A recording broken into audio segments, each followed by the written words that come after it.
Hi folks, this is a video of me making a Paleolithic goddess.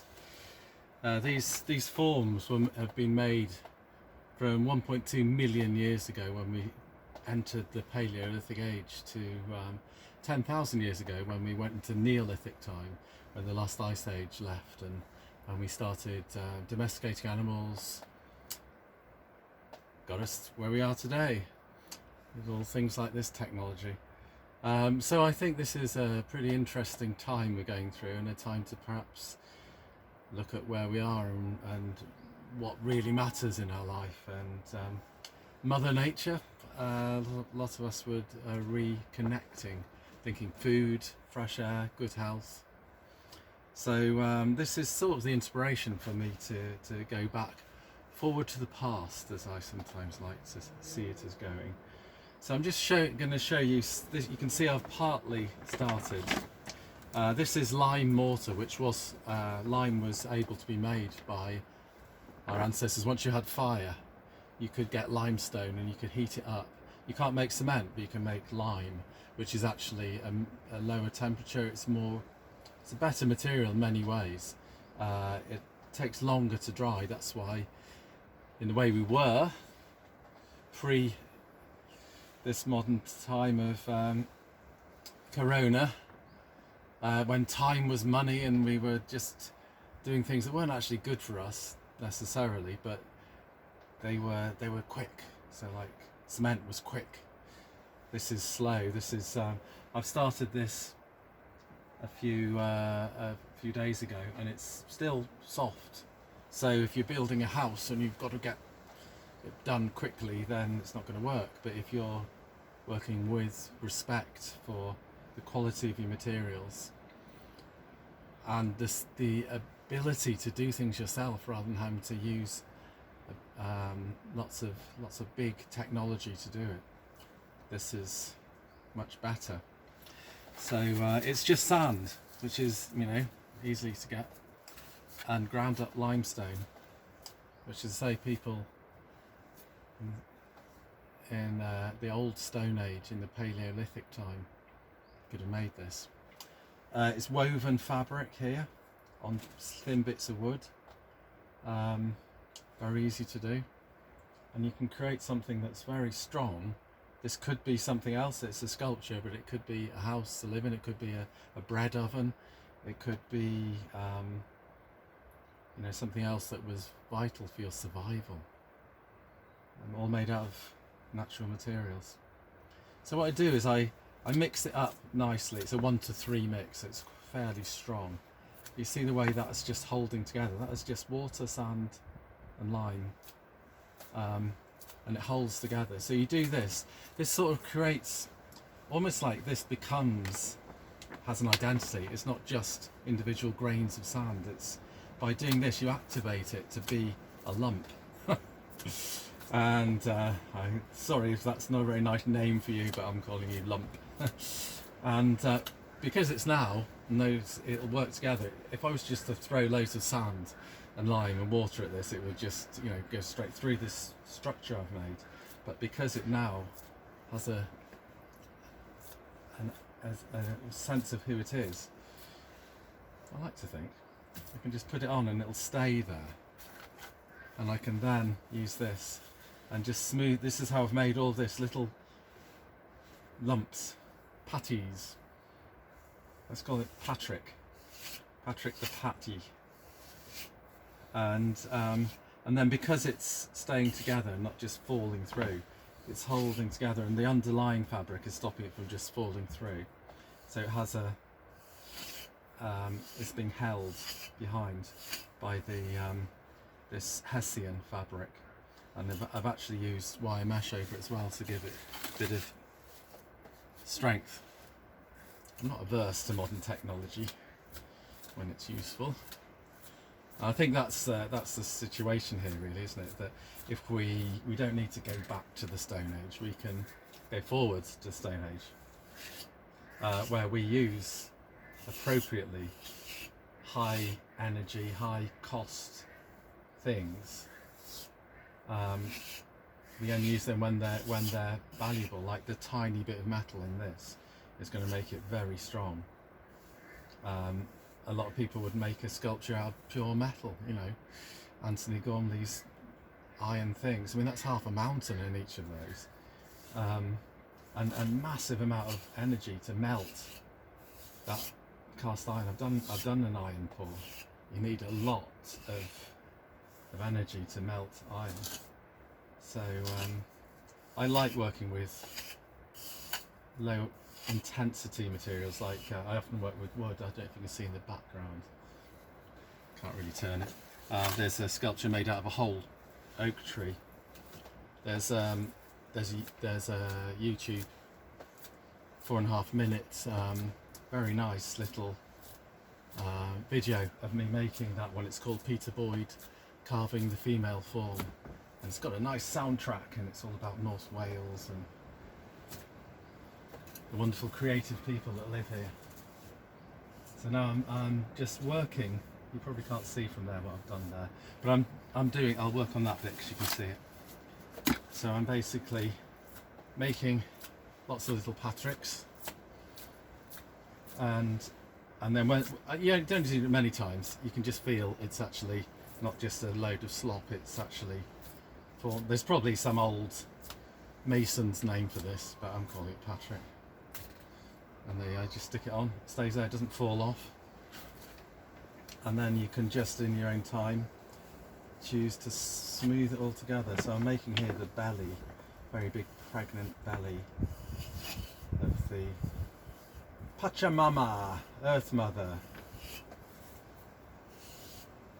And I'm also make in the true Unus Multorum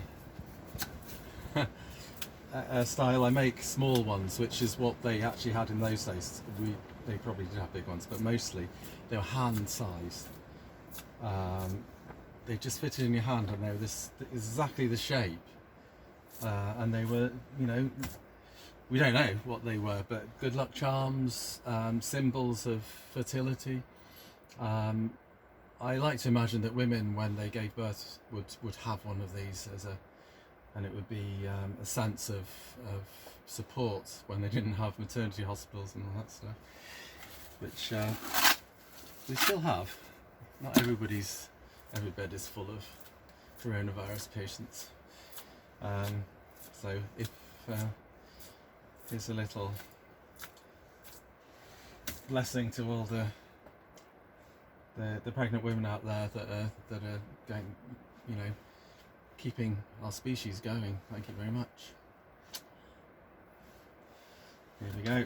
So I'll just do this a bit more because hopefully it's quite enjoyable just seeing somebody making something.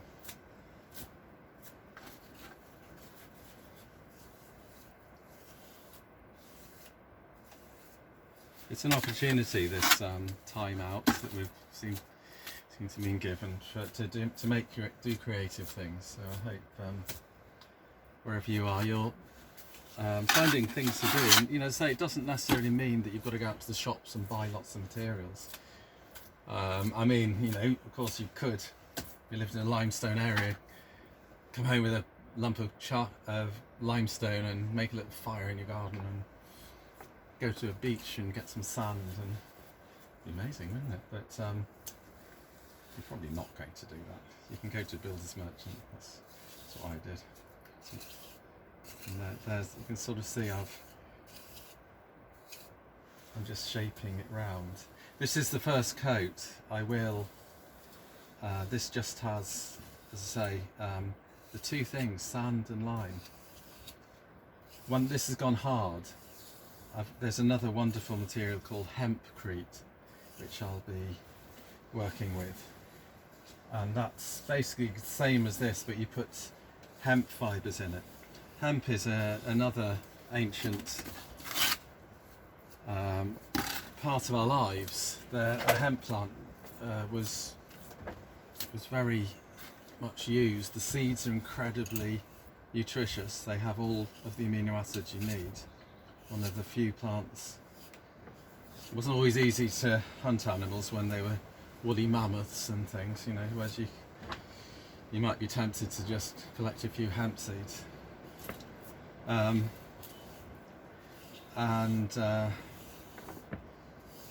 So, sorry, I'm just getting a little bit looking at this and losing my train of thought, which is nice to do at times, isn't it? We're very busy, we think a lot, us humans, which is a good thing, but sometimes it's nice to just like breathing in and breathing out, you know, just to spend some time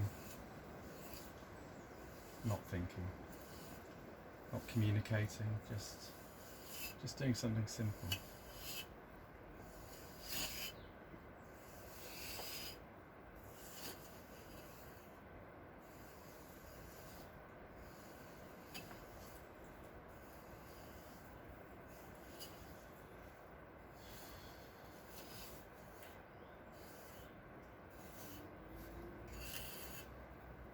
Hemp, I was saying, hempcrete.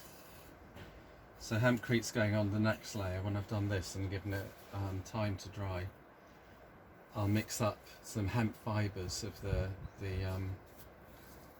hemp plant. You can also make oil from it. It's also very good for keeping your stress levels low. It works on the hormone system. There's actually a system called endocannabinoid system, like the endocrine system, which works with adrenaline and all these other things that we know about.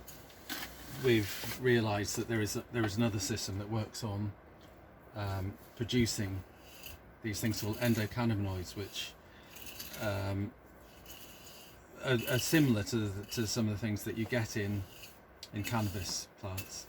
So they can help regulate it if you're not producing enough. If you get very stressed, which a lot of people of course have been, then they wouldn't have been producing enough natural endocannabinoids, and their system would have been out of balance, because that regulates things like your sleeping, waking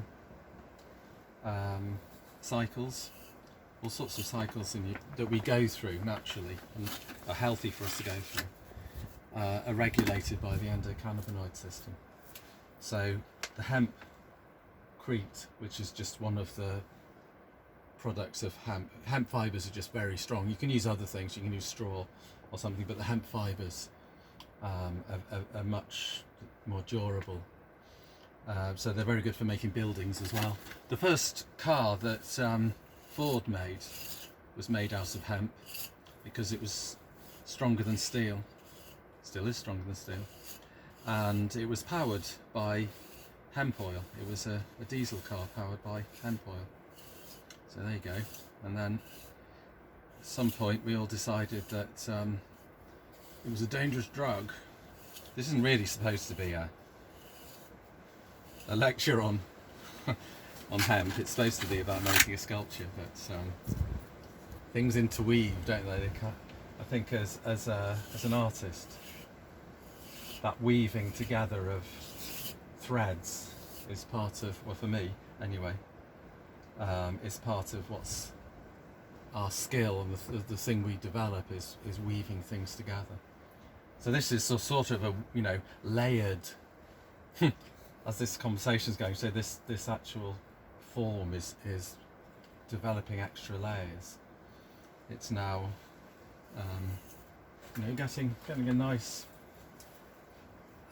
finished thing, and it's incredibly light for what it is, for the size of it and the strength of it.